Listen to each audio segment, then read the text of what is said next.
I'm reading my morning newspaper. I'm reading it through this window, which is 1 column wide and a few lines high. You may feel that this is rather an eccentric and ineffective way of reading a newspaper, and of course you'd be quite right, because all the time I'm looking through this window, I would be asking questions such as, how many articles are there in this column? Are there any interesting photographs? What other articles are there? Where's the crossword? And in general, where am I in this information space?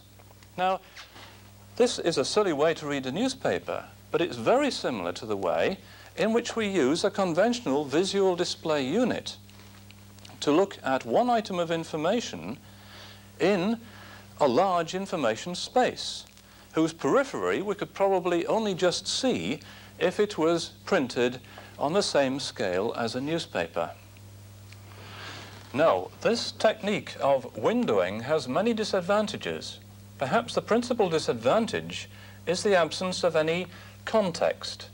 I do not have a bird's eye view of the information to help me to decide where to focus my attention.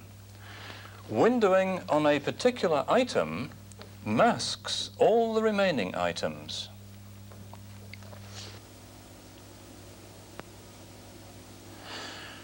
There is a way of overcoming this windowing problem with its associated effect of masking.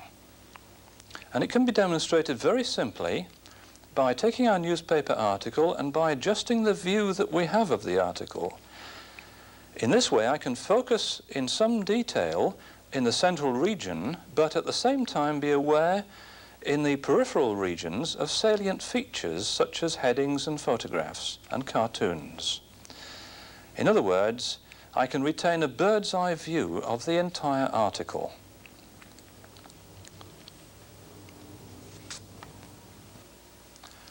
Let's apply this idea to my in-tray, an information space which is quite varied and often full of surprises.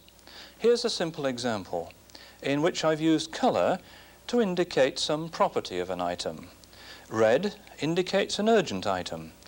The yellow one is from my secretary, and telexes are always orange.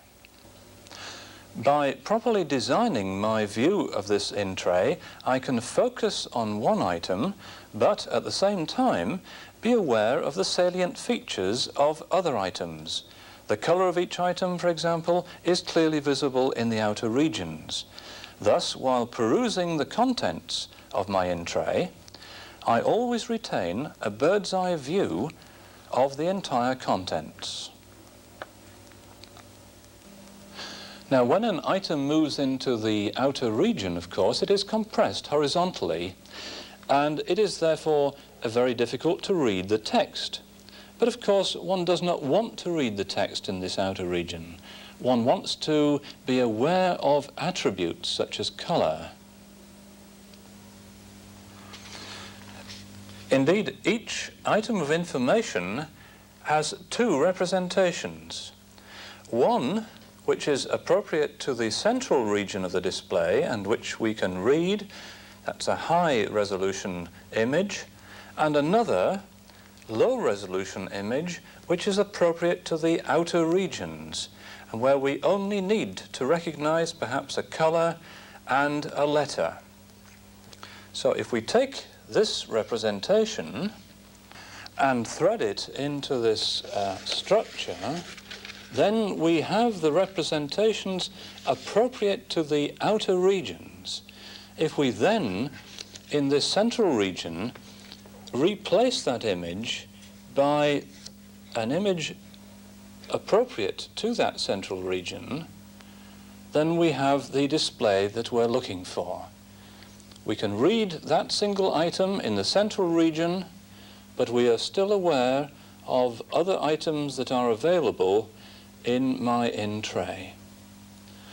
This manner of representing information is called the bifocal display because it has got two regions having different resolutions.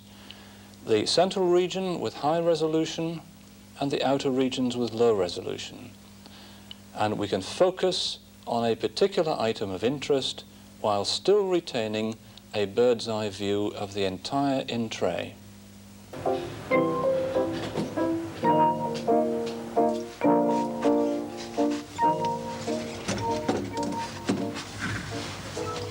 Messages.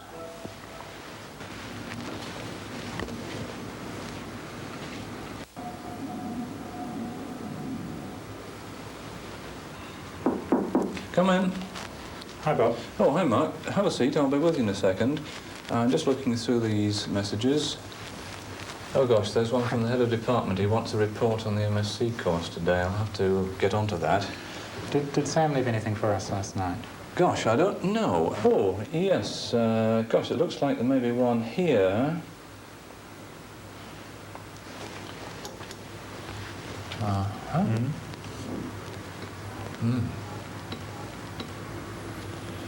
I don't know that I like the look of that peak there very much. No, I don't either. I think I'll leave him a message on that one. Say, check this. Yes. Yeah. I hope I'll be able to make use of some of that in my tolerance analysis. I think you should, yes. How's that work going on? Well, I just need one or two more references. Yes, if I could just have one more reference on manufacturing efficiency. Right, I know just the one you need in the transactions here.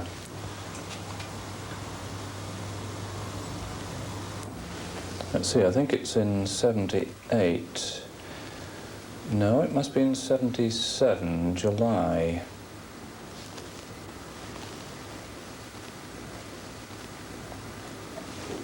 Yes, the one by director.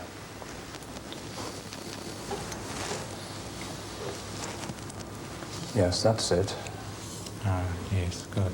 Right. Mm-hmm. I'll leave a copy of that in your pigeonhole copy.